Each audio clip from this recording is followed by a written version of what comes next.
योगी के सामने दबंगई पड़ी अतीक अहमद के बेटे उमर को भारी, निकली हेकड़ी। नियम तोड़ने वालों पर योगी का सख्त एक्शन, बढ़ी समर्थकों की अब टेंशन। टोल मामले में एक एक कार की हो रही पहचान, किस पर गिरेगी अगली गाज। पुलिस ने कशा शिकंजा, हुई ऐसे कार्रवाई, मची हलचल।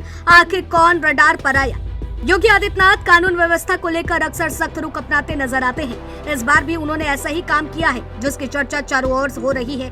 क्योंकि जिन लोगों को लगा था कि टोल प्लाजा पर धमकी देकर या किसी तरह की गुंडाई करके वो आराम से चैन की नींद सो जाएंगे, उन्हें बड़ा झटका लगता हुआ दिखाई दे रहा है। क्योंकि अतीक अहमद के बेटे उमर अहमद के काफिले से जुड़ा विवाद ने अब नया मोड़ ले लिया है। जिस मामले को शुरुआत में कुछ लोग सामान्य विवाद मान रहे थे, उसी मामले में अब लगातार कार्रवाई होती दिखाई दे रही है। यही वजह है कि राजनीतिक गलियारों से लेकर के आम लोगों के बीच इस पूरे घटनाक्रम की चर्चा तेज हो गई है। सवाल उठ रहे हैं कि आखिर टोल प्लाजा पर ऐसा क्या हुआ कि पुलिस को बड़ा कदम उठाना पड़ा। दरअसल पूरा मामला उस समय का बताया जा रहा है जब उमर अहमद अपने भाई अबान अहमद के जनाजे में शामिल होने के लिए पैरोल पर प्रयागराज पहुंचे थे। उनके साथ पुलिस सुरक्षा भी थी और पीछे कई वाहन चल रहे थे।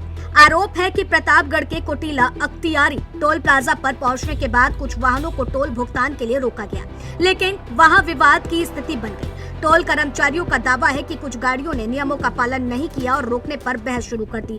देखते ही देखते माहौल बिगड़ गया और मामला शिकायत तक पहुंच गया। शिकायत में कहा गया कि कुछ वाहनों ने बैरियर को नुकसान पहुंचाया है और कर्मचारियों के साथ अभद्र व्यवहार किया है। यही नहीं, विरोध करने पर कर्मचारियों को डराने और दबाव बनाने की भी कोशिश के आरोप लगाए गए। घटना के बाद टोल प्रबंधन ने पुलिस को पूरी जानकारी दी है और लिखित शिकायत सौंपी है। मामला सामने आते ही पुलिस ने इसे गंभीरता से लिया है और जांच शुरू कर दी है। सीसीटीवी फुटेज जुटाए गए हैं, गाड़ियों की पहचान की गई है और पूरे घटनाक्रम की कड़ियां जोड़ी जाने लगी हैं। इसके बाद जो हुआ उसने पूरे मामले को ज्यादा चर्चा में ला दिया है। पुलिस ने कार्रवाई करते हुए काफिले से जुड़ी कई लग्जरी गाड़ियों को अपने कब्जे में लेना शुरू कर दिया। प्रतापगढ़ और प्रयागराज पुलिस की संयुक्त कार्रवाई में कई वाहनों पर शिकंजा कसा गया है। अधिकारियों का कहना है कि जिन वाहनों की पहचान हुई है उनके मालिकों और उसमें मौजूद लोगों की जानकारी भी जुटाई जा रही है। साथ ही बाकी वाहनों की तलाश भी जारी है ताकि पूरे मामले की सच्चाई सामने लाई जा सके। अब सवाल सबसे बड़ा यही है कि जांच में आगे बढ़ने पर कौन कौन से सच सामने आएगा।